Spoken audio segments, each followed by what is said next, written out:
good morning. Morning. And welcome to this session. Welcome to the second session. But the first session is live, and we have the university community in this session virtually. And you've got 30 minutes presentation. Questions come through from the university community. I will then be able to ask you those questions. All right. Morning. The University of Venda. My name is that I am for everyone to hear me. Given a topic on how my leadership of the faculties and academic position, UNIVEN, for excellence in teaching and learning, academic support, program development, as well as pedagogical scholarship.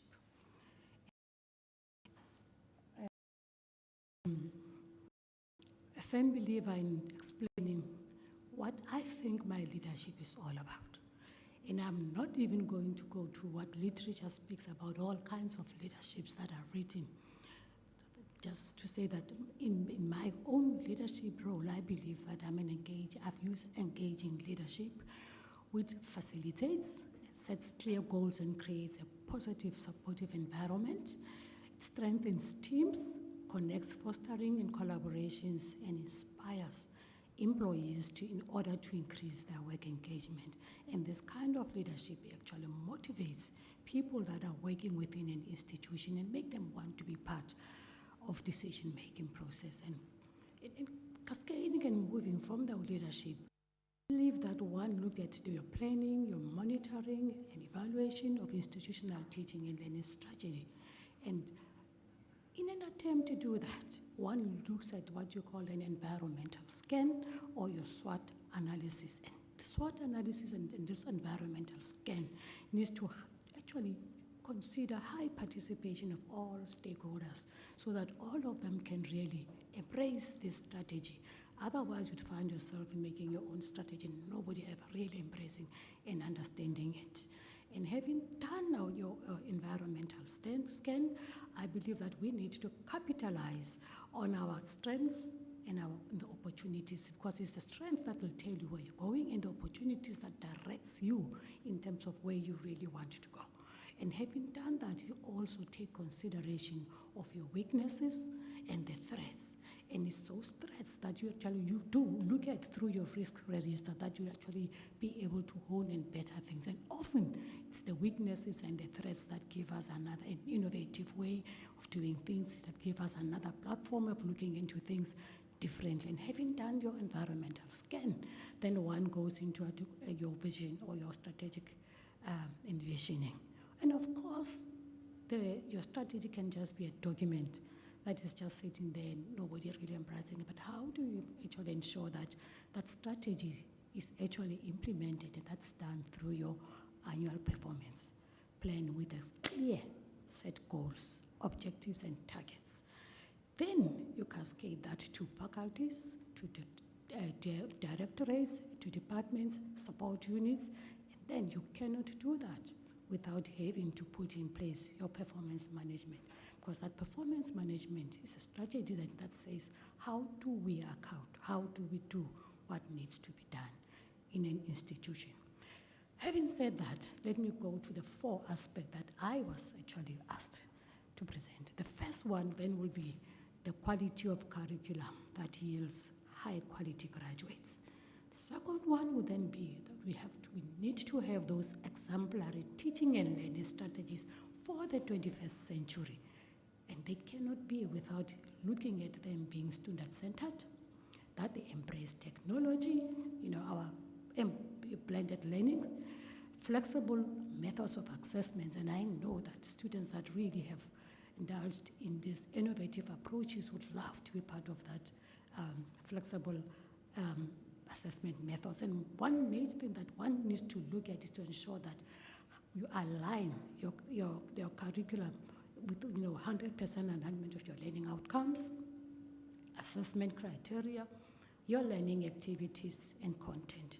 And basically, teaching and learning should really be geared at improving the targets of your throughput and your success rates. So, in continuing with our excellence of teaching and learning, it's important that one understands that excellence for teaching and learning can only be achieved if academics and actually students are developed and they are supported, because it actually provides effectively both students and learning. So you need to really improve the competencies of those staff members who you really want to teach our students. Then universities can use different, but I want to believe that the UNIVEN can have its own specific teaching foundation program, basically where this program becomes compulsory for all the newly appointed staff. Bottom line is, most of academics in the university are not pedagogically skilled. So most of them come with their experience for how they were taught. Most of them come in with their own expertise, professional expertise. But how do you really ensure that they're all trained to be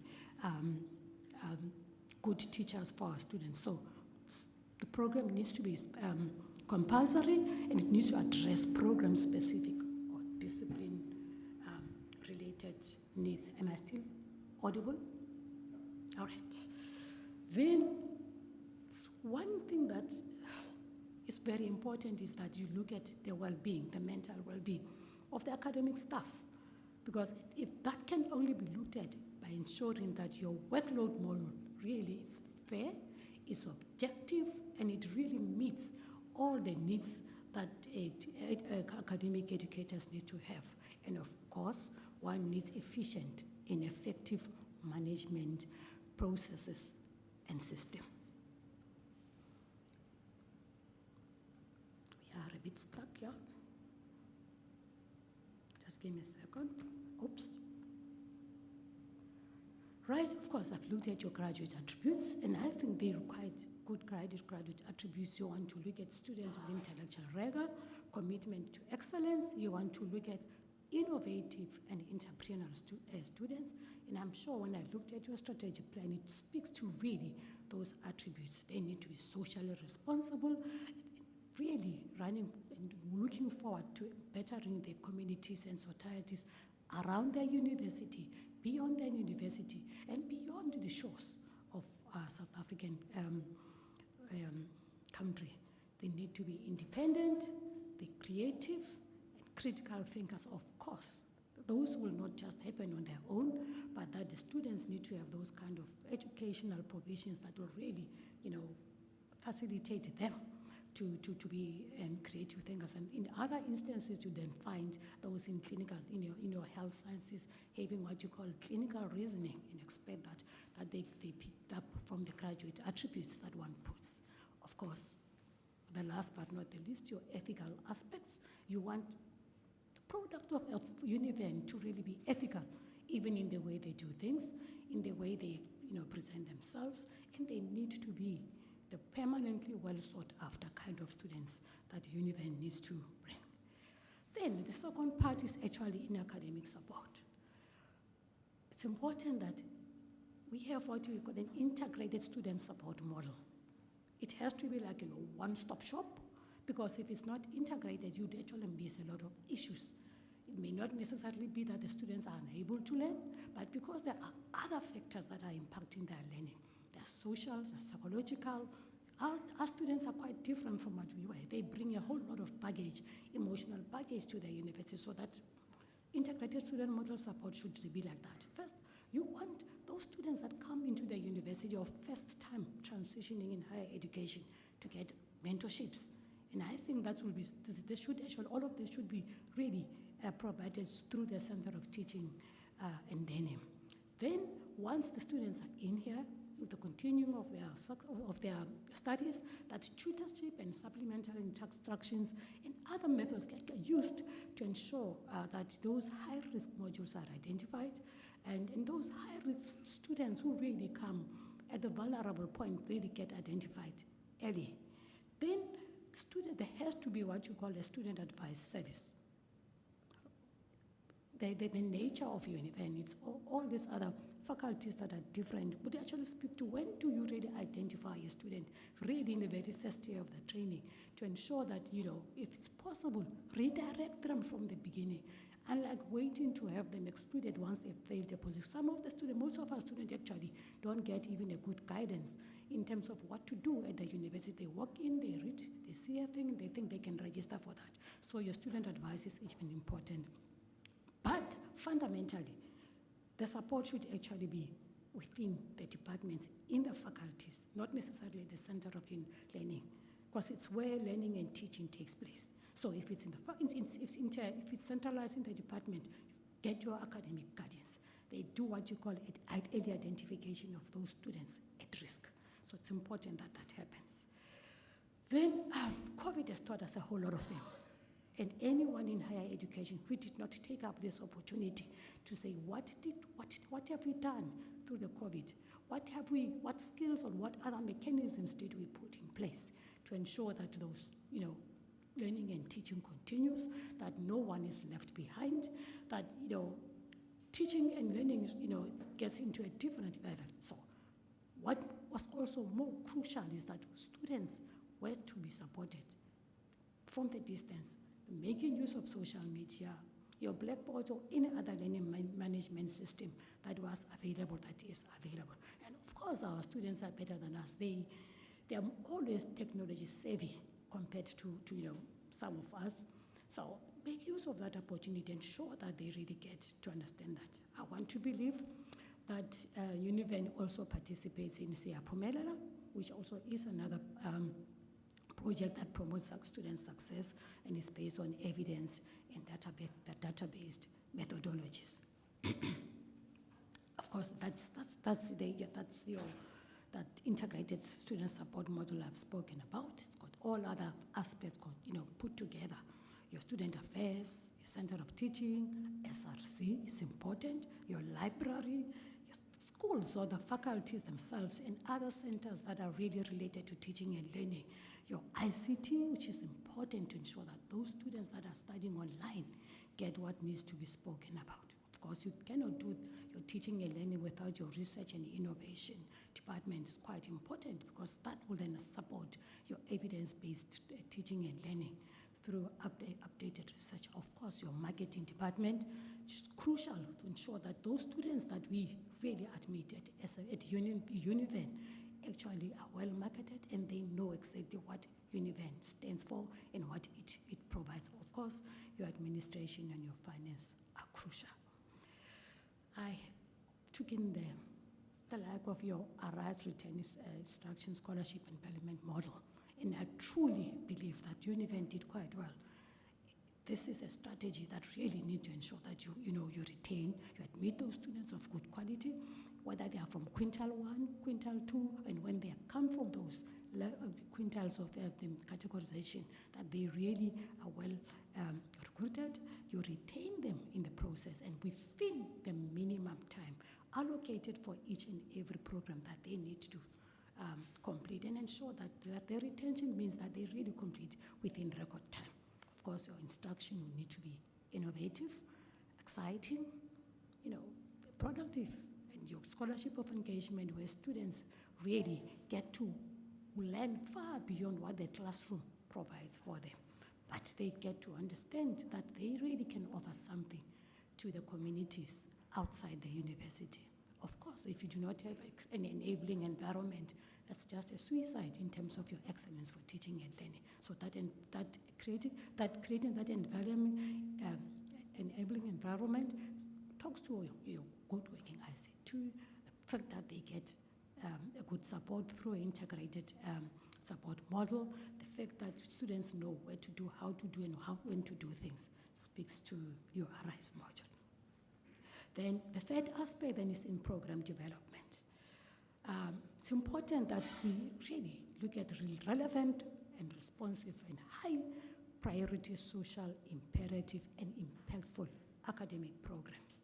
UNIVEN being in an area that is situated is actually at an advantage to do that there's a lot of impact that is actually done towards the society around UNIVEN.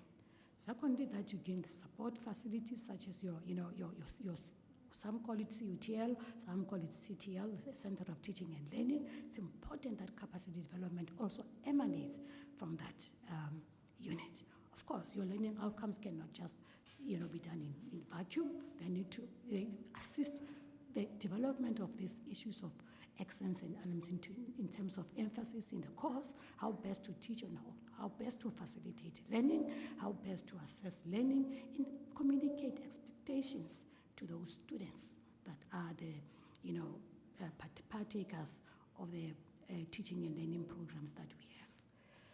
Then students really need to be prepared to be globally competitive, and that needs to be done through benchmarking programs with global universities and intentionally infusing global trends in the curriculum. But of course, one would actually talks about, if you look at my last attempt, because I'll link those two to say it shouldn't only just be globally competitive. There's also what we call internationalization at home. And we want people, the international people, to know that UNIVEN is capable of bringing things by transforming our curriculums. Are we in any step towards decolonization of our programs? Are we going to make it palatable to the international? And we need to sell ourselves up as a university to say, what is it that we do to really ensure that internalization at home happens? Of course, programs that needs to infuse community engagement, learning, your service learning, your work integrated learning, and developing engaged and relevant students, because you don't want those students to catch all the inputs of our curriculum here and then end up just not really getting to be employed and making an impact in the communities that really were intended to be served. Of course, your artificial intelligence, your visual simulations, your live universe strategy tells me that UNIVEN has really moved its ICT operations to the cloud, and advantages thereof were also mentioned in terms of how do we then increase the number of students, because then you actually have what you call a classroom without walls. So it assists the university to really capture and have the majority of that. Then, with the programs, it's quite important that quality reviews and renewals are in place to ensure the currency and relevance of the programs. We don't want to find ourselves on the back foot where we're actually giving programs that are not really quality reviewed. And the kind of programs that are given may not be questionable, but they need to be timing from the Office of the DDC in terms of, is it 3 years? Just 3 years especially for the professional qualifications, where the 5 years quality review take place. It's also important to have advisory boards to advise in the curriculum. Then our NQF programs must just be aligned as they should be. So, and we should just invest in strategies that systematically enhance the footprint in SADC region, in the continent of Africa, and international. I've already spoken about internationalization prior to that. The last aspect, then would be excellence in pedagogic scholarship, teaching and learning. I've spoken to student-centeredness, where the blended learning takes precedence in all of this. Formal staff teaching evaluations, and this shouldn't be done by your Center of Teaching and Learning. Of course, the students in the classroom can continue to do that. It might not look formal, but it actually needs to be formalized to an extent that if and when any employee would like to get a promotion, then the portfolio of evidence then should speak to where you ever evaluated by students. And of course, once you teach them how to be innovative in a whole lot of things, those students would know what and how to evaluate the students. Of course, the academic excellence awards, normally run from the Vice Chancellor's office, are important, because then academics then prepare themselves for such. And then they prepare themselves because they know that they can compete amongst their peers, and also really motivates them to really do better and do good. Of course, your conference, South African Association of Higher Educationalists, your SAHI, your HELTASAS, your Society for Law and Teachers. I've just mentioned a few, but I want to believe there's just a whole lot of that can actually improve pedagogical scholarship of the academics. So the key success factors then are, it's important that out of all of this said and done, that targets for teaching and learning are set and met, is agreed, that all our programs are accredited, that the NQF are aligned, that programs are truly quality assured, graduate attributes are well embedded in the curriculum. Of course, we'd like to have those quality teaching academics. Then, inclusion of the international, intercultural, and global dimensions to university curricula is also important. Of course, without resources and support structure in place, this may not be necessarily happen, so one needs to infuse and ensure that those are put in place. In conclusion, all of the 4 aspects of teaching and learning academic support program engagement and pedagogical are driven through my engaging leadership to really ensure excellence. And all these aspects must be driven by clear set targets in the university's mission and vision and value statements. So planning and monitoring and evaluation of institutional teaching and learning is key. So I looked at all the values that UNIVEN speaks about, and I thought specifically for this presentation where you said we are driven by quality and excellence and in all we do, and we are passionate about learning, innovation, and creativity. That's where I end my presentation. Thank you.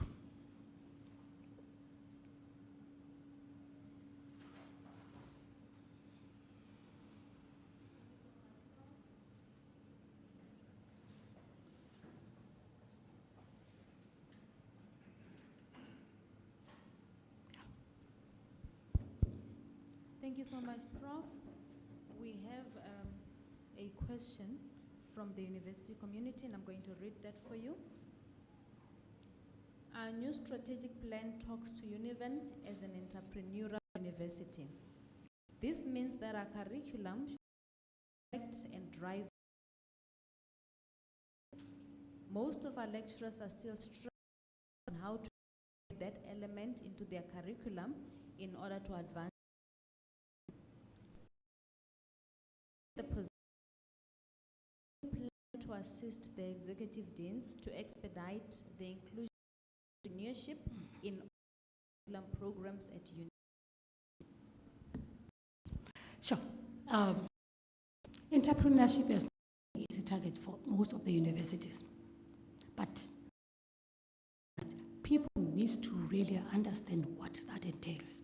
The definition, especially in as far as entrepreneurship, should be well defined, understood by everyone. And once everybody understands, it must be partaken to look at the learning outcomes that speaks to that graduate attribute.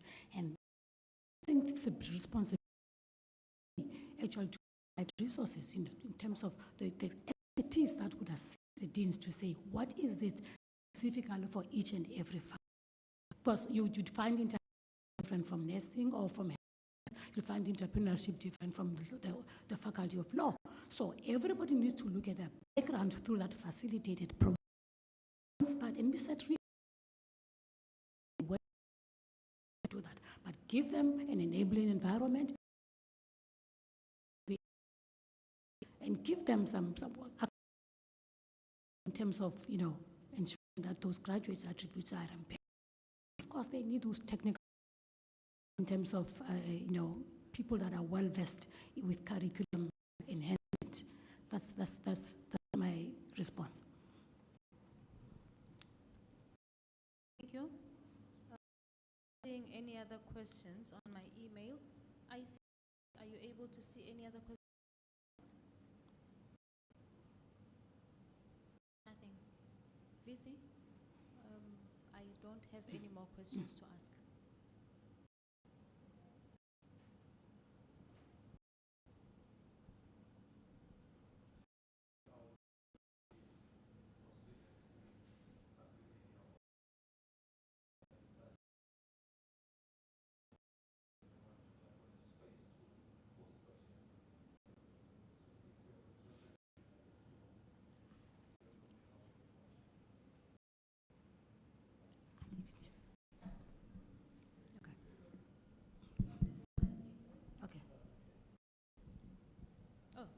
There's two that came through. Okay.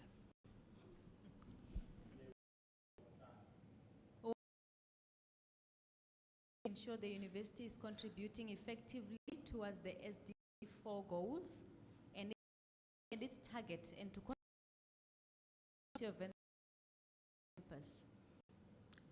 I hope I had mentioned the contribution of vendor. Did I? I think the country itself has done quite well in most of the goals. There's much better that higher education can do, and putting the targets as the unit is crucial. To look at those targets and redefine in a way that will be for purpose of an event. And once those targets are set, to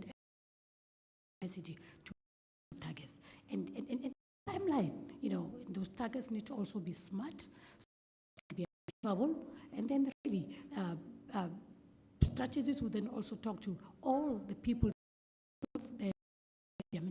I spoke about age leadership and inclusivity, where everybody else really are part of developing the strategy for those SDG.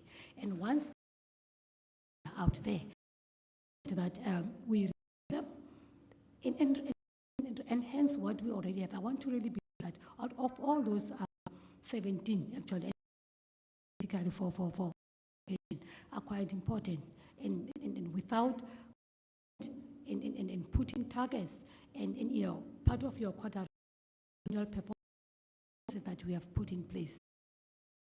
That the equips students with relevant skills for this to increase entrepreneurship, thus contributing to Vision 2030. Right. I am hoping I'm not asked to define relevance, but I want to believe that what it really means is that being nationally relevant and internationally competitive is one of those that are used for relevance. It's not going to assist as if we don't really look at the attributes of what we really want and how do we plan them. And without what you call work-based learning, experiential learning, and just your service learning and social ability are the issues. Because without and designing programs and part of your design those programs, relevant industry that will really appoint, whether it's a science, it's a commerce industry, management industry, they need to be part of service rendering as well as work-based learning, and give those students an opportunity whilst they're studying to be able to really find themselves out there and experience really.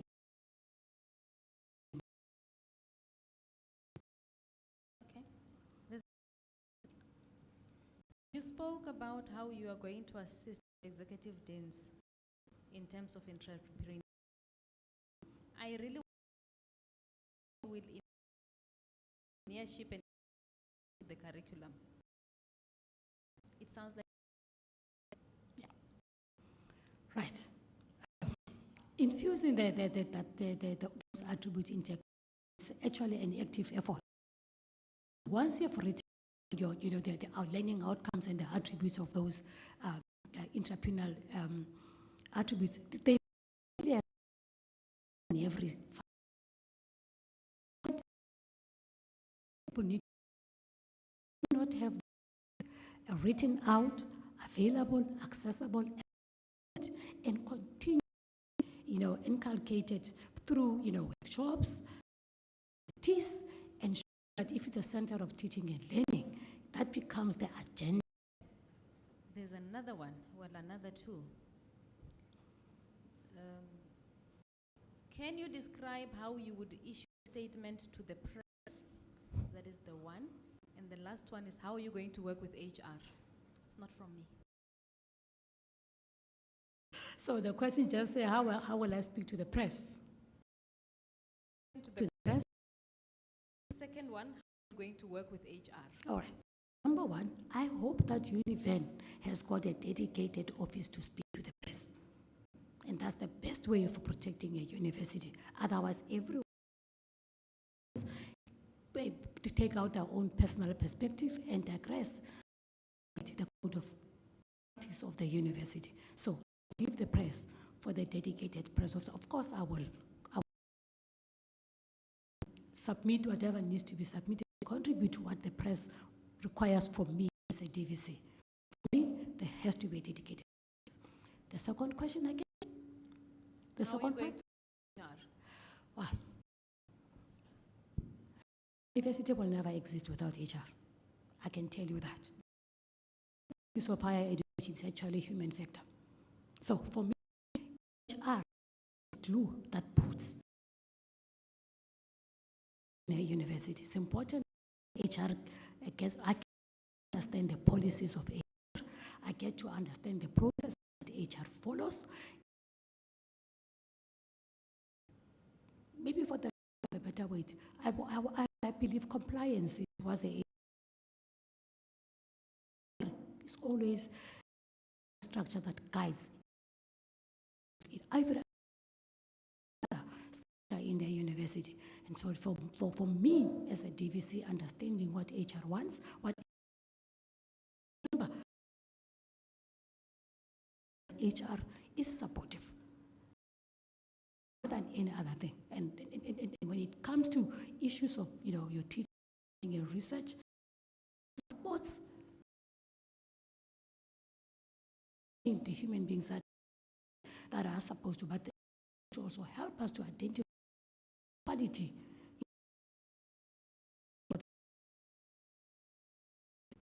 There's two more. There's a view of performance management in the private sector, the public sector. What is your view on that? Does not have a separate home. It's for everyone. And I am a true believer that performance management should be put in place and not necessarily, I think majority of employees believe performance management is a punitive process. It's not. It should be a process that actually makes individuals up.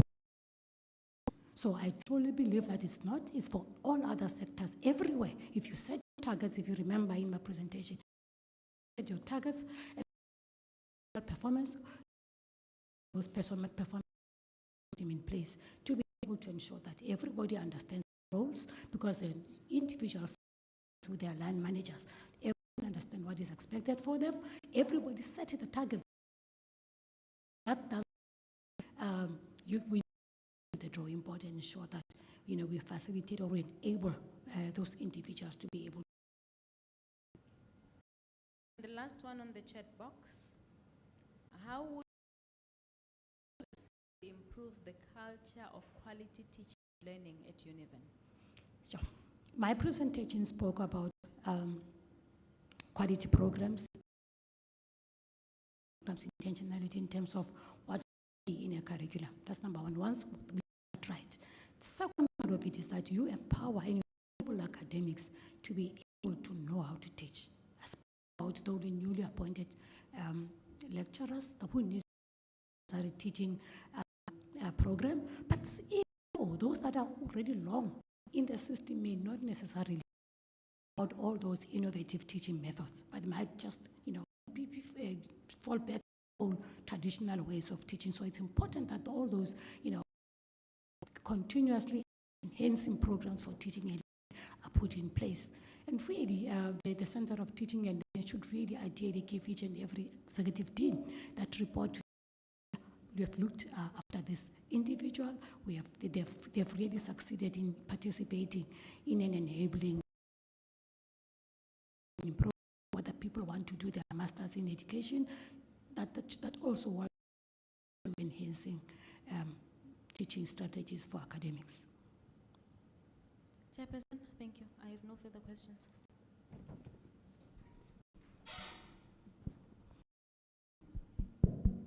Thank you, HR Director. Thanks, Professor, for your presentation. I'm sure we thank you once again. See you later. Thanks, Chair. Thank you.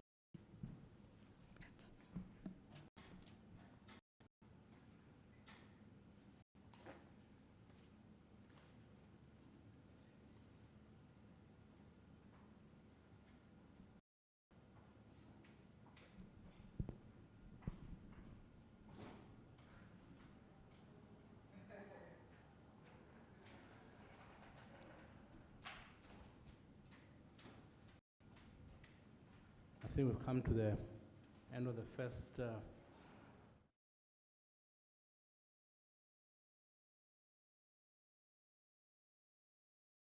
time. It is here. We can just take maybe a stretch about 10 minutes. Then the next candidate can be ready. Again at 10:30. 10:30.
One, two. 1, 2.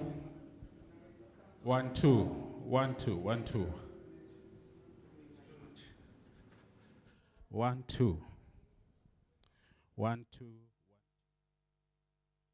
1, 2. 1, 2. 1, 2. 1, 2. Yep. Okay. The other ones?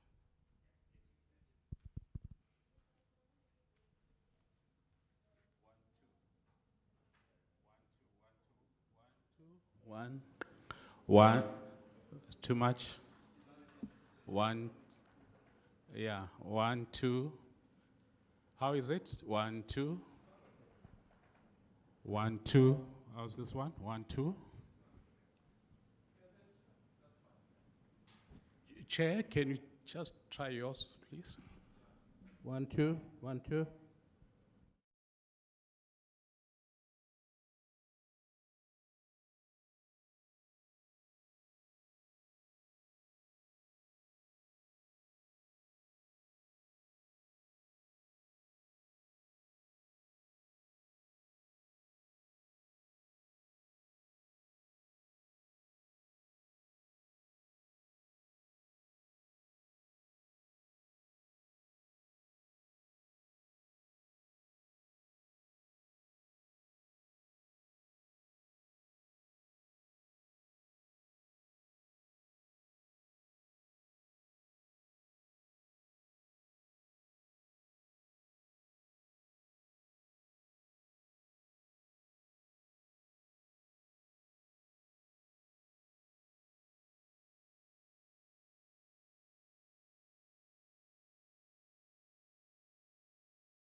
This interview, this interview has got 2 sessions, and we are in session 1. Session 1 is live on social media.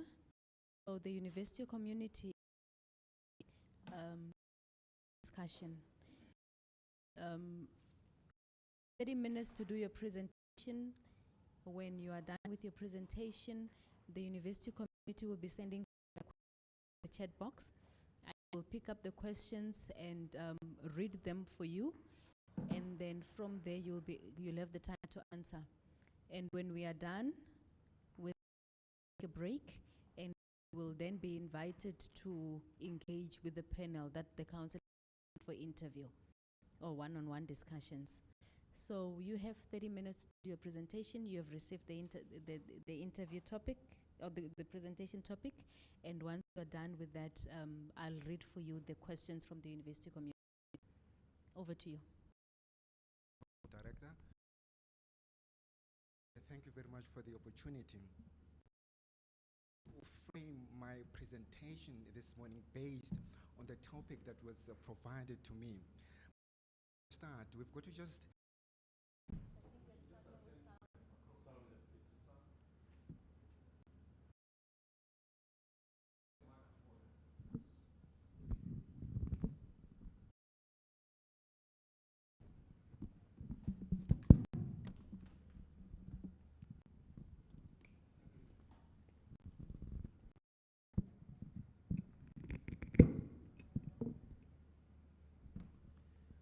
Thank you very much. Yes, before I start, I would like to frame my presentation really based on the topic provided to me. Now, it's important to realize that in this day and age, the question that comes to mind is, what is higher education? Because education today is actually facing what we call a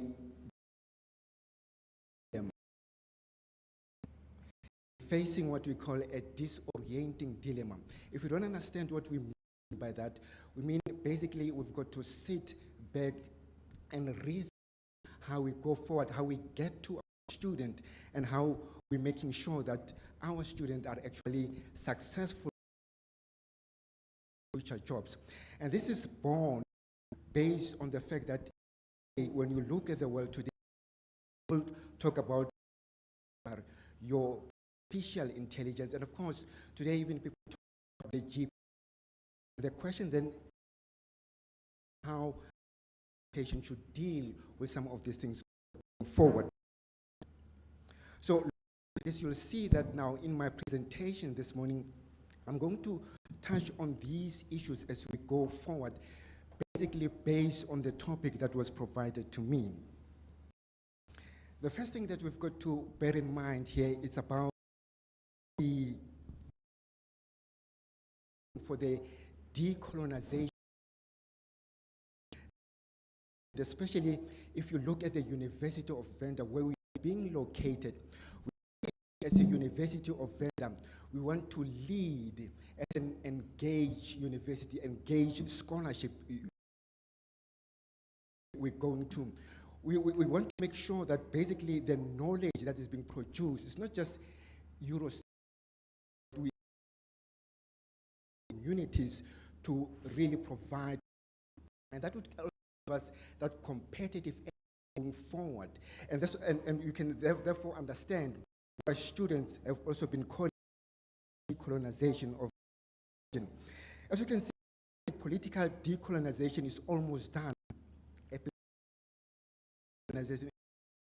which we also involve in, especially as a University of Venda, where we are actually located.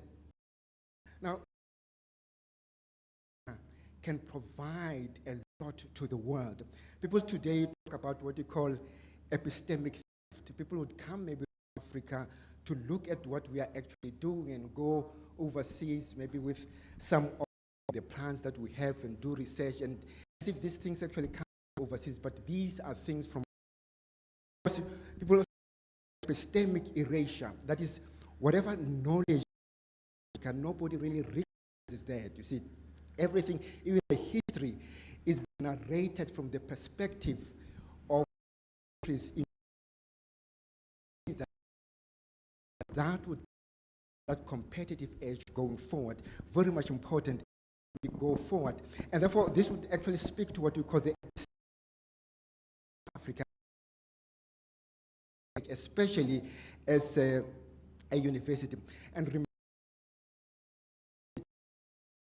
comprehensive university. So we also have to now start to relook at our PQM going forward to making sure that also even technology in our going forward as a comprehensive university. Students are prepared accordingly. I'm going talking about the of teaching and learning. This is very much enables engagement and motivation, effective peace and motivation by making learning and relevant, inspire students an active interest in their.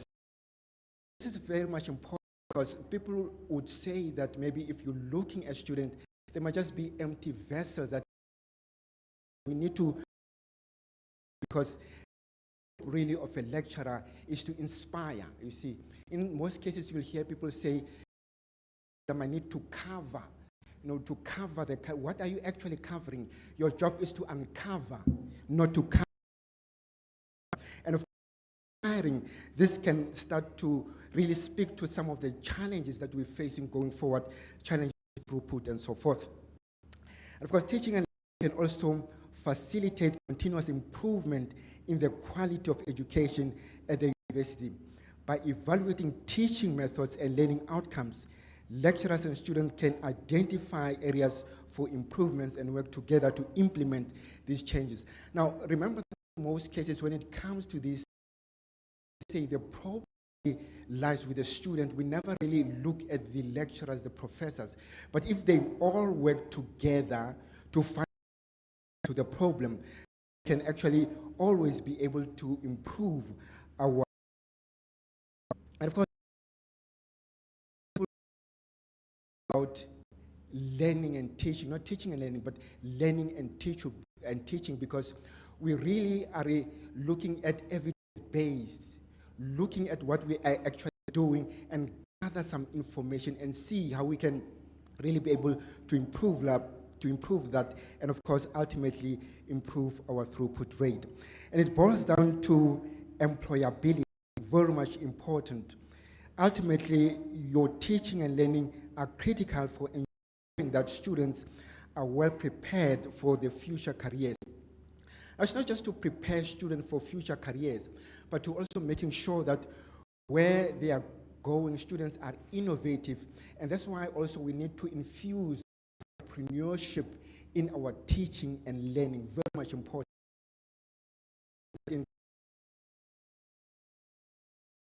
Use your entrepreneurship. Others would argue and say that, but entrepreneurship, not all our students are entrepreneurs, but remember that we want to inculcate that entrepreneurship mindset so that where the student ultimately asset to those companies and be able to grow those companies, and that's very much important. And I know that as a university involved in some of these things, and of course we've got the STEPS program in this university where some students have been, but how do we bear that in all our curriculum going forward? Been very much instrumental in looking the best practices from different universities.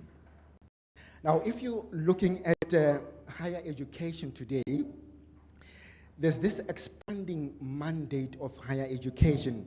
We're talking about community engagement, and basically this is what University of Venda wants to really. And of course, as I said, you've got an intrapreneurialism that is very much key. And of course, as a university, we're saying that we want to be an entrepreneurial university, because in some cases, we don't want to swell the rank of the unemployed by just producing graduates that would ultimately have no jobs out there. And of course, as you can see, the mandate, we've got this economic development, especially within the context of the emerging global digital knowledge economy. As I've said in my introductory words, we're living in the world of 4IR, in artificial intelligence and all that. How do we incorporate that as we move forward and, of course, lead in as far as that is concerned as a university, a comprehensive university? And, of course, we've got the cultivation of critical citizenship and democratic values, diversity and development, and providing social leadership in a time of global and local political failure. And this is what we are looking for when it comes to universities, that they should actually take a lead in these things going forward. What would then be the role of the DVC teaching and learning? Now, the in this case is to promote a culture of excellence in teaching and learning within the institution. Now, you know very well that really you can come up with all the strategies going forward, but if the culture is not right, as they normally say, you know, your culture would eat strategy for breakfast or something of that nature. So the culture is very much important, that if the culture is right, then we can be able to making sure that we excel in teaching and learning as an institution of higher learning. Of course, this then would involve fostering an environment that encourages innovation, collaboration, and continuous improvement in teaching and learning practices. And how do we get to that? The most important thing here is to making sure we create that psychological safety, that colleagues can be able to express themselves, because colleagues can be able to express themselves, then be able to experiment, then obviously that will foster a culture of innovation in what we were trying to do in teaching and learning and so forth. And of course, it involves recognizing and rewarding excellence in teaching and learning, opportunities for professional development and growth for academic staff. To ensure that as an institution, we are the trail blazers, and of course, whatever is new, we can work together to infuse that as we move forward. As we know, also as an institution with the center of teaching and learning, there is not just to look at what other, you know, countries are doing, but can we also develop something that would make sure that as a university we can compete with when it comes to teaching and learning, and making sure that as a region we lead in as far as coming up with the latest pedagogies in teaching and learning. And of course, the role also of the DVC here is to ensure that the institutional teaching and learning practices are inclusive, equitable, and accessible to all students. We don't want to come up with something only to find that it excludes the majority of students, but we might want to make it accessible to all our students. And this involves working closely with academic staff and administrators to identify and address any barriers that may prevent students from fully participating in the learning process. And of course, it also involves promoting a culture of diversity and inclusion and providing support and resources to ensure that all students can achieve their full potential. About making sure that students participate, they can also be able to achieve their full potential. Now, how do we then enhance the quality of teaching and learning at the institution? Well, it all involves three key areas: technology, innovation, and these are the key areas that we can use to enhance the quality and reviewing and updating the university's curriculum to align with the latest trends in industry standards. And of course, it involves us as a comprehensive university to come up with those programs that are technology-based, and of course, being able to address the challenges that we're facing in the 21st century. As we're saying as a university, that really our students should really be locally relevant, but internationally competitive, and that's what we want to actually do as we move forward. Of course, the student support is of supporting students. Now, here we need to also look at the role of the lecturer, the role of the professor. Is the role of the professor just to disseminate information, or what is really the role of the professor? And how do we then manage, assess that? Because it's not just about maybe giving a lecture, but you need to assess the impact of the professor, that you can be able to continuously improve, because you're assessing the impact of that. Because now we're talking about evidence-based learning. We're talking about learning outcomes. All is all about the learning outcomes. And that's what I said. Nowadays, we're talking about learning and teaching, not teaching and learning, but the learning and teaching. And of course, we cannot overemphasize the technology integration in what we do, especially this age, and all that. People talk about a virtual reality and all that. All these things we need to make sure that they are being integrated in what we do as an institution going forward. Now, strategies to enhance, to continue also, we've got to look at the quality assurance, very much important, looking at the, to ensure that the teaching and learning process meet the required standards. This is very much important, because as a university, we don't want to find ourselves lacking in as far as meeting the required standards. And here is about the collaboration, partnership. We can collaborate also with international universities to making sure that these days it's possible. You can get a professor from MIT to also be part of your lecturing staff here, to really augment what we are doing here because of the technology. So this is what we want to do as we move forward as a university. Scholarship, we've touched on that. Want to encourage collaboration and interdisciplinary research, very much important. Now, I've looked also at the different faculties that we have now, configuration of the faculties, the fact that you've put the different, disciplines together and so forth, to making sure that there's interdisciplinary collaboration that actually takes place. That's very much important going forward, because the point here is to be able to really look at the problem and being able to address the problem using the different disciplines to address a particular problem, not working in silos to address issues. And of course, recognizing scholarship with new teaching or learning, these should be rewarded, and this could then encourage staff to really be innovative in some of as we move forward. So basically, as a university, we want to move away from very large lectures. We want to actually incorporate high-flex learning environment, because the question really arises today as to, as I said, the role of a lecturer and a professor. Do you have to, at this day and age where students can fact check you in real time in class, do you still have to stand in front of the students and give a lecture like it was done more than 100 years ago?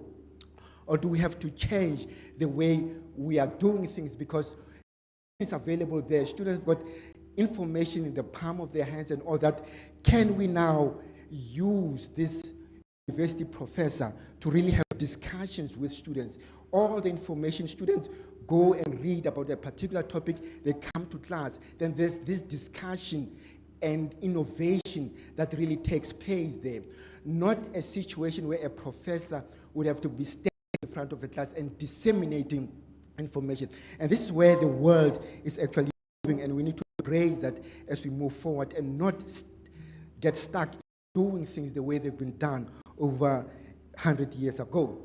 Of course, you can see here we need to move from that situation. You can see there to where the role of the professor is being redefined as we go forward, because it's all about then you see all kinds of challenges as we move forward. So innovation is paramount for us to be able to address, challenges as we move forward, and of course to redefine the role of a lecturer and a professor in this day and age.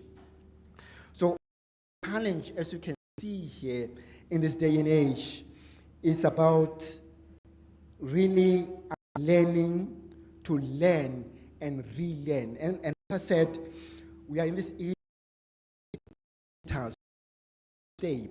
So how do you then prepare students accordingly to making sure that they're also prepared for future jobs that are not even there, but you prepare them accordingly, be able to be innovative, and if they are innovative, then you're equipping them accordingly to also be able to really prepare for the challenges that lay ahead.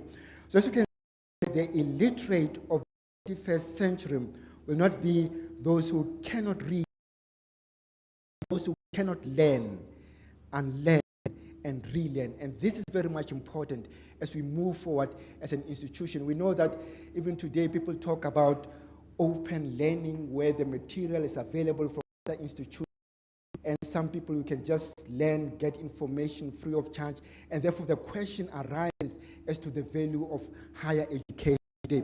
And that's why it's important to be able to innovate as we move forward so that people can also see the value of higher education as we move forward. So as you can see, it's not really the strongest species that survive, nor the most intelligent, but those most adaptive to change. Adapt to change. As I said to you, people, when talking about the GPT, some people in other countries they say, no, ban this thing because you cannot compete. So ban this particular thing. Instead of seeing how we can incorporate that in our teaching, come to class and say, this is the GPT. How do you critique that as students? Bring that into class. You also have seen, maybe some of you, the Sarua statement when it comes to a ChatGPT as to how that can be incorporated as we move forward as an institution of higher learning. And of course, maybe to deal with that also, to come up maybe also with a task team that would look at this particular thing and see how as an institution we can deal with that going forward. But the idea is not really maybe look at some of these latest advances and to maybe because we cannot compete and try to maybe ban them, but how do we incorporate them and move forward with some of these things. So in conclusion, promoting pedagogical scholarship at UNIVEN will require a sustained DVC teaching and learning leadership to establish inquiry and dissemination of research findings, foster collaboration among and recognize outstanding pedagogical scholarship. And that's why we want to move forward as an institution to making sure that we really compete as we move forward. But most importantly, the DVC needs to develop and implement a comprehensive teaching and learning strategy. That's very much important. After the culture, then there should be that comprehensive teaching and learning strategy. Make sure that we really follow that. We've got a path that we need to follow when it comes to teaching and learning. And of course, lead the development and implementation of quality assurance mechanism to ensure that teaching and learning at UNIVEN meets national and international standards. This can include developing and implementing policies, procedures for curriculum development, course design, and assessment.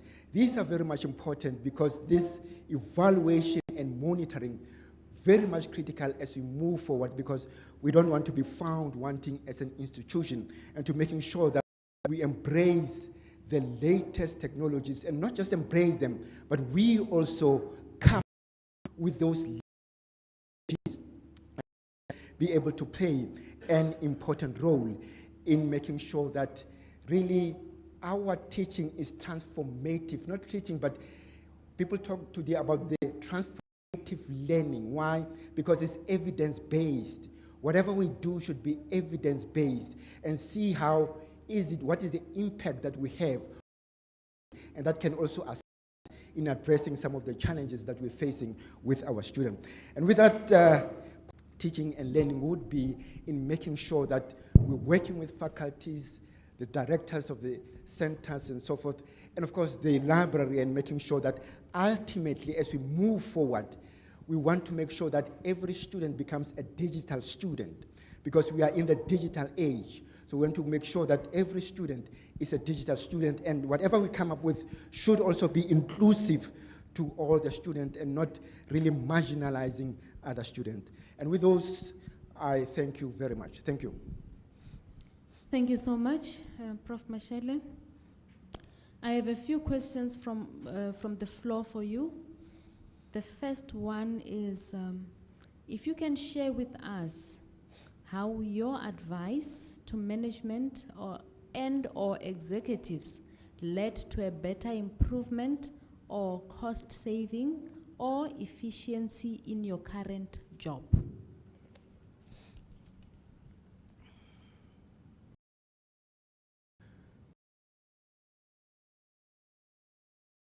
Because most importantly here is about, as we said, whatever we do also should involve collaboration. Very much important. So, because as a country, we face the issue of load shedding and all that. That could actually impede the way we conduct our business going.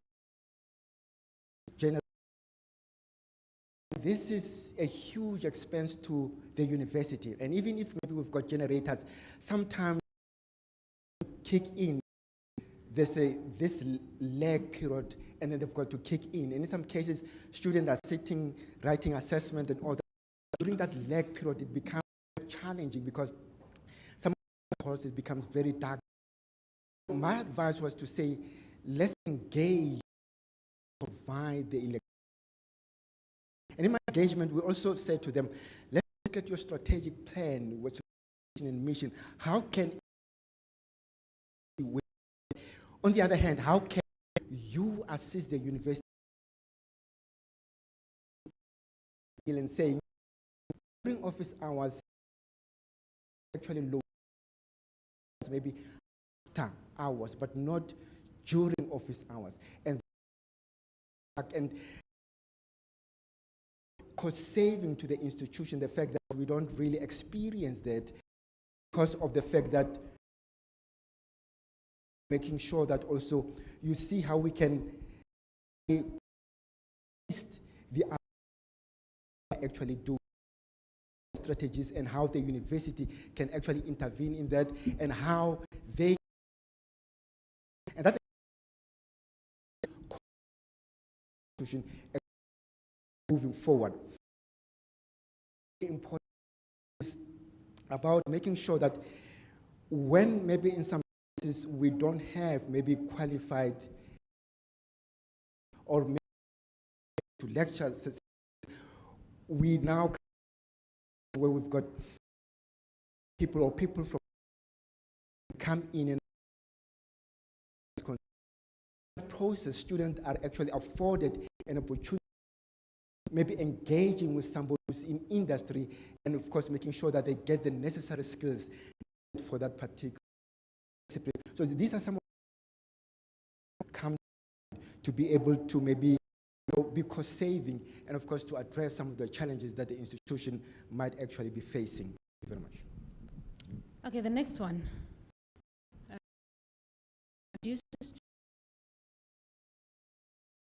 Competitive. Relevant is a broad word, and I want you to tell us, make sure that the current certification offering equips students with relevant skills for decent increase employability and entrepreneurial skills, thus contributing to 2030. Thank you very much. So when we talk about, we're talking about really addressing the challenges that are being faced by these communities that would give edge. Thank you. Okay. The next place to contribute effectively towards the G4 goal and its target, and to contribute in ensuring the University of Venda moves to a green campus. Yeah. Now, if you look at the goals, about people should actually be skilled, the skills. You've got to make sure that you upskill people. People have got the necessary skills. So the university, we've got to just make sure that in our PQM, we're making sure that we're putting a comprehensive university. We've got those programs that would also make the students leave necessary skills to be able to play an important role out there in society. This is very much important as we move forward, looking also at SDG. Of course, when it comes to making sure that we can look at the fact that we can use technology and making sure that how we actually do things. Are we moving towards making sure that we, as a university, can be a smart campus? Because from there, then even the community, the town around can copy the model that we are following to make maybe even the town and some of the townships to be the smart, townships and all that, by also upskilling some people in those townships, going forward, moving also maybe, let's say, also to solar, making sure that we're moving also to solar. As a result, we a green campus as we move forward. So these are some of the things that we should think about as we move, and not maybe generate strategy, and we monitor that accordingly to making sure that we're reaching those goals as a university, a comprehensive university that should also focus on technology and setting the scene also for the community as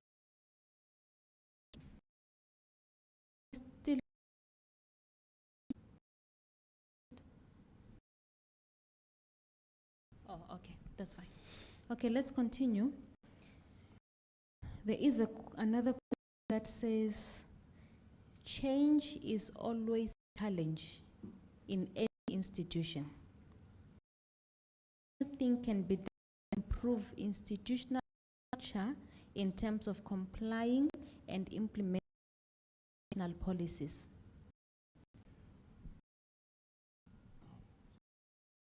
Thank you very much for the question. Yes, change is a little bit difficult, but ensure engagement is very much important, and also creating that space to discuss things without maybe fear, you see. Because fear can really paralyze people, and when people are fearful, it's very much difficult for them to innovate. You cannot innovate in an environment that is basically what you call a psychological safety. People can add views. You might not like maybe certain views that people are saying, but it's important to listen to those. Because of that, that could maybe assist us also to understand the thinking. It can result in a situation where we've got an organization that is not scared to address issues or to listen maybe to different views. And by doing that, this would also assist us in making sure that, institution complied with, because people get to understand the policies because we've engaged with staff. These policies, we've gathered their views on some of all that. And once it's there and people understand, we've discussed it accordingly, we've engaged with people, then it becomes a little bit easy for people to really understand and comply with that kind of policy. Thank you very much. Okay. Our new strategic plan talks to Univen as an entrepreneurial university. It should also reflect and drive that goal. However, most of our lecturers are struggling on how to incorporate that element into their curriculum in order to advance us. If you're appointed, how are you going to assist the executive deans to expedite the inclusion of entrepreneurship in all the curriculum programs? Yes, thank you very much for that. Here, South Africa, that entrepreneurs in, even DCs and others from different institutions as to how we can embed entrepreneurship and looking at the layers to entrepreneurship and so forth. So basically, there was SWOT analysis. Everyone had to come up with a strategy for his or her own institution as to how to embed entrepreneurship going forward.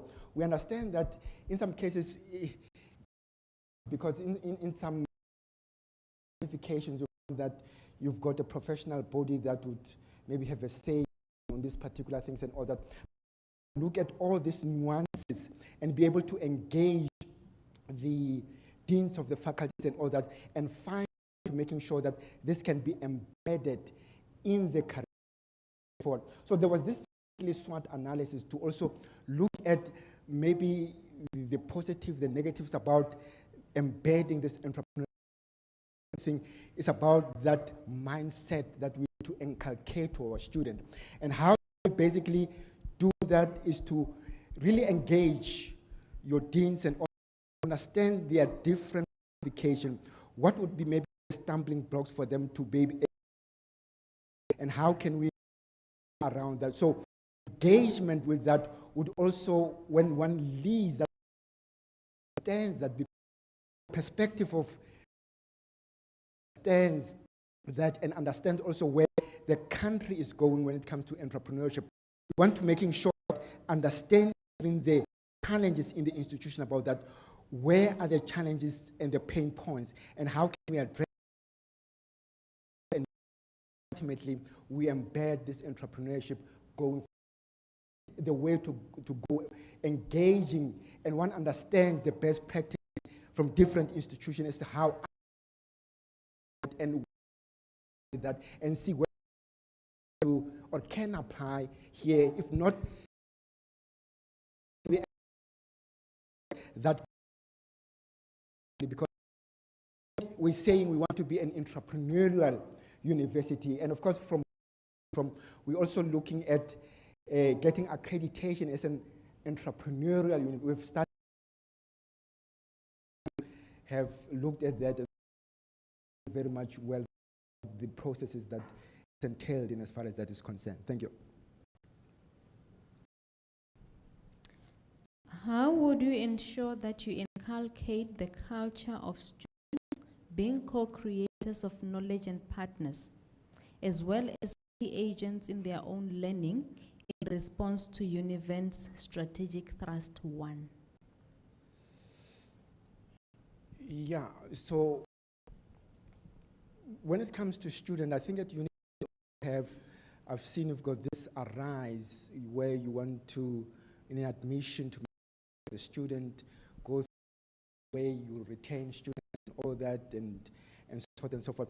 Very much important, but students able to take learning. It's also making sure, as I said before, that when we engage with the students, we also know that because students of this day and age, you know, are hooked into mobile phones and all that, that basically we also use this, you know, learning to making sure of, and by making sure that students also are part of that or using this kind of technologies, and also when coming to class, it's not about but when this discussion, this you've seen this maybe from somewhere, and there's this discussion that takes place, and during that process, there's this innovation at the university to be innovative, not to just maybe, you know, be there, get the student as empty vessels, sit down, switch off you everything that you have, and listen to the professor, because that cannot work in this. Some cases you find that students lectures by some of these things from somewhere, even understand things better when they are in class. And we want to just enforce things and say, you did not attend class and all this kind of thing, but not having that interest. How we actually do things, have we moved and adapted accordingly? See, are those who are adaptive to the environment, not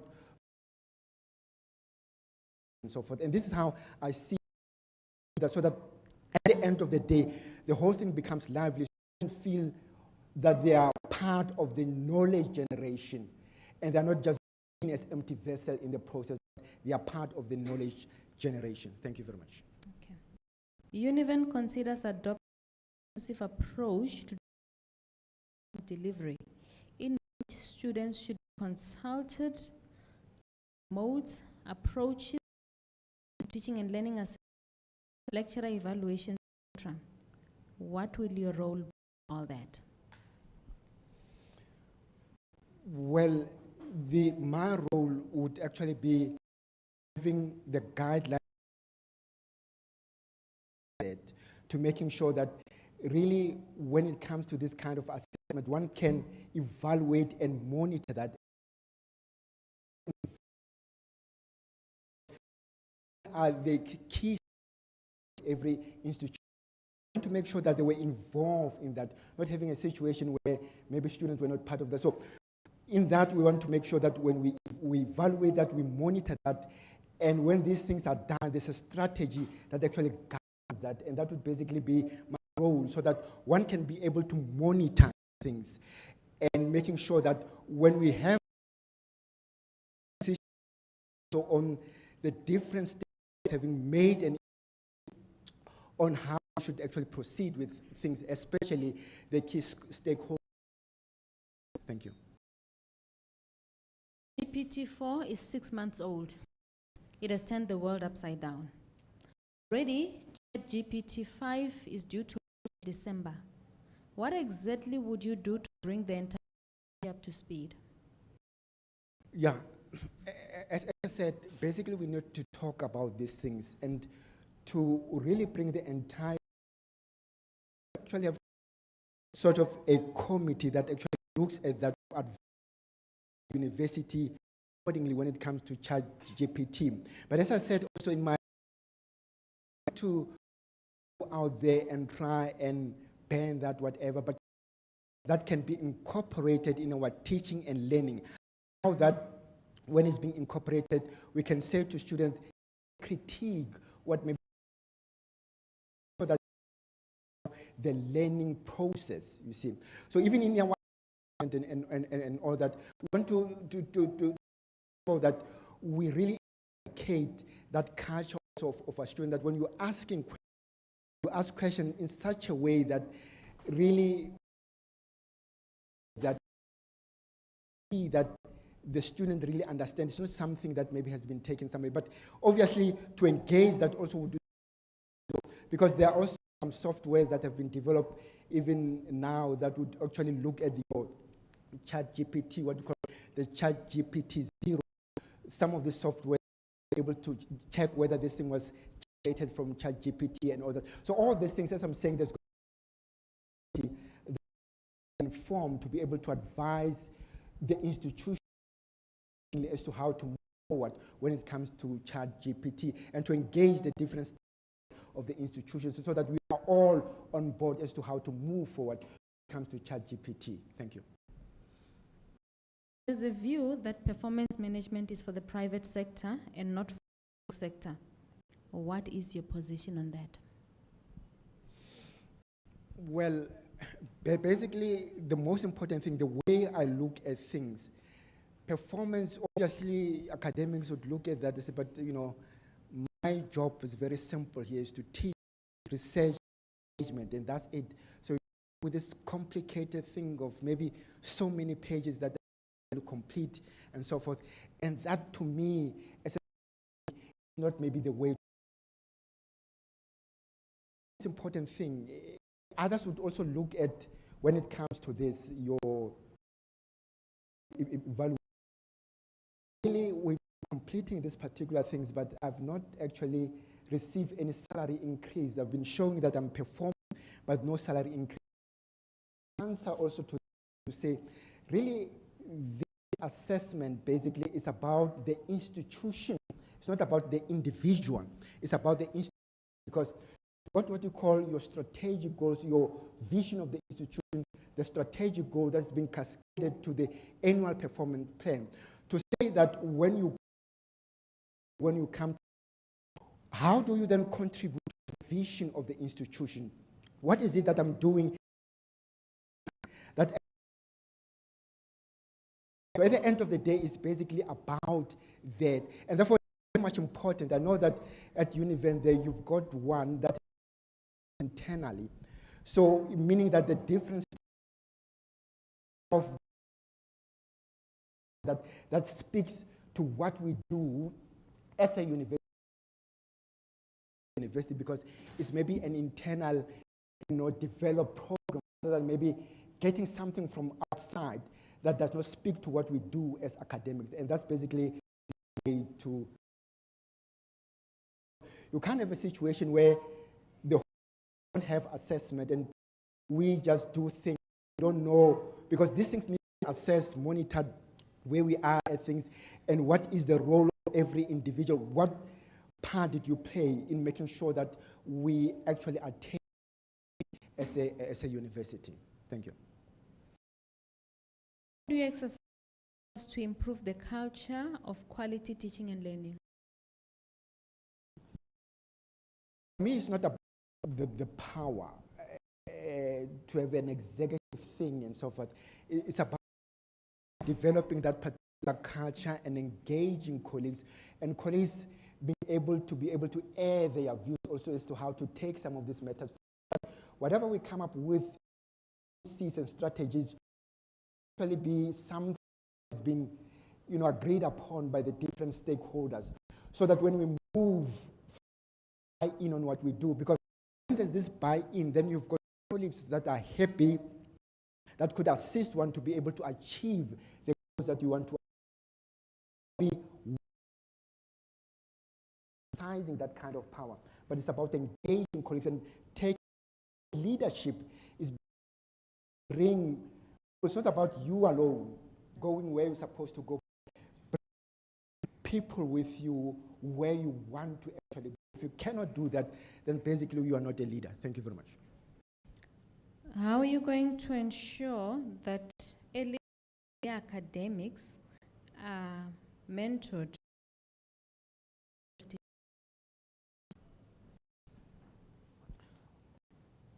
Yes, we've got to have these mentoring programs, because especially that we have of teaching and learning, there should be these mentoring programs that actually take place all the time, evaluated and so forth. So through that, in some cases it becomes difficult, because some would say, as a professor, I've been doing this for many years, that now into teaching and learning, but I've been doing this for, but remember, things have changed. The way we, and the kind of students that we encounter in this day and age are not the same student. So we need to embrace the latest technologies and not have a situation, even in this day and age, to class with transparencies, because things have been prepared 30, 40 years ago. Actually change. So we want to make sure that we incorporate that, and every academic goes through that process, because many changes that have altered or come about, and it is very much important for us to be able to address the challenges we face with students and to making sure that they succeed. Is there a better way to teaching and learning so requisite attention and recognition as research does?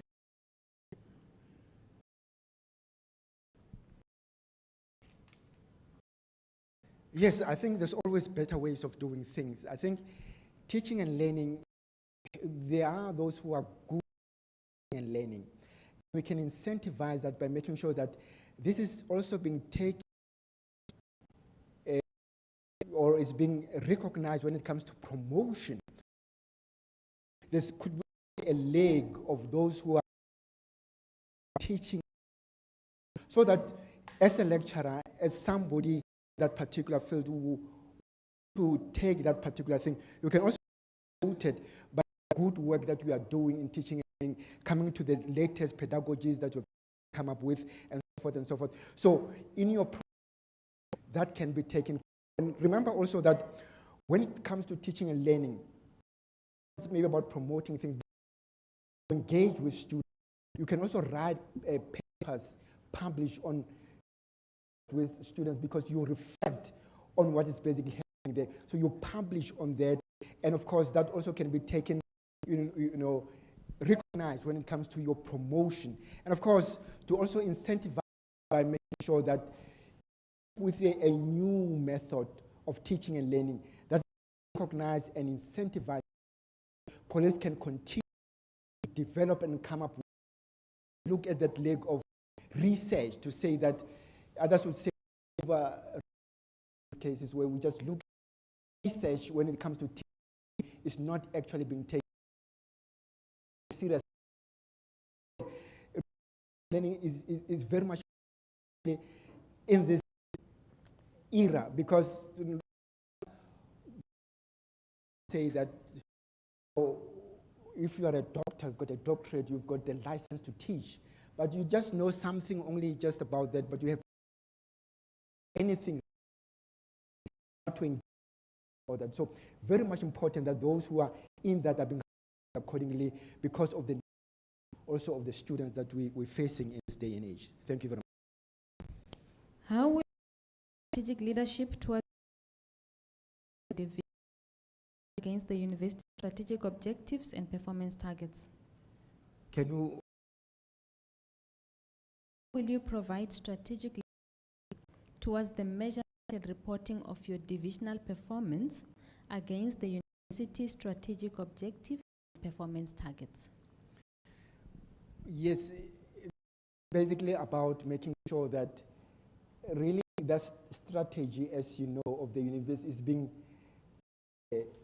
taken down to the coalface. People understanding really what their roles would be, that we reach of the institution, what role can one really play. So it's about cascading this down, going back to the different faculties and all that, explaining how it works, not just maybe sending emails, but engaging accordingly, because we have that we don't want to just have a culture of just sending emails, do this and so forth, but to really colleagues also about this particular things, they verify accordingly as to how to take matters forward. So my role, you've got your strategy that we have, so annual performance plan related to the performance of each and every colleagues you engage, your and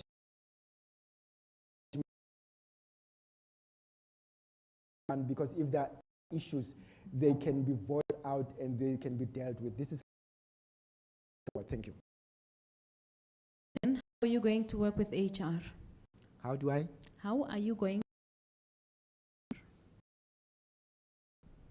HR, remember HR is about the support they actually give. They've got special competency that they have where they can be able to advise you on certain matters, especially about maybe dealing with some of the difficult issues about maybe recruitment and all that kind of relationship that one would actually have with HR, and making sure that one can be able to maybe in some cases seek some because of that kind of that they have when it comes to recruitment and other things that relate to some difficult issues and so forth. So this is a relationship with HR to reflect the role that they are basically playing, because they have went to study that particular field. Issues of employment. One would of the times where a different view about those particular things and all that, and that would strain the relationship. Thank you. Yeah, Chairperson, I have.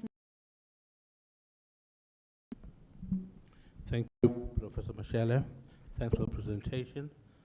We will see you early this afternoon for the second session. Thank you. Thank you.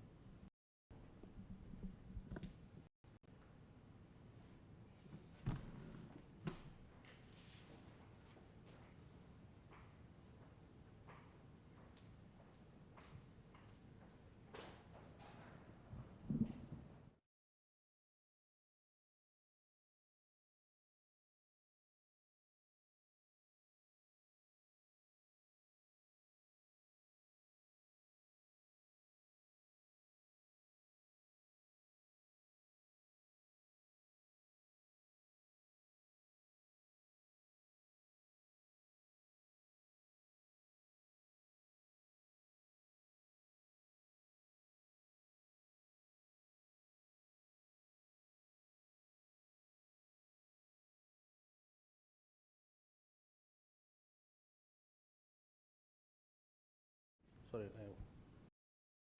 yeah. How long is the lunch? It's an hour. We don't need the whole hour. I think we should push that time. 45 minutes. Okay, as long as coordinate that the candidates up at that time. Thanks. Okay, we can break for the lunch.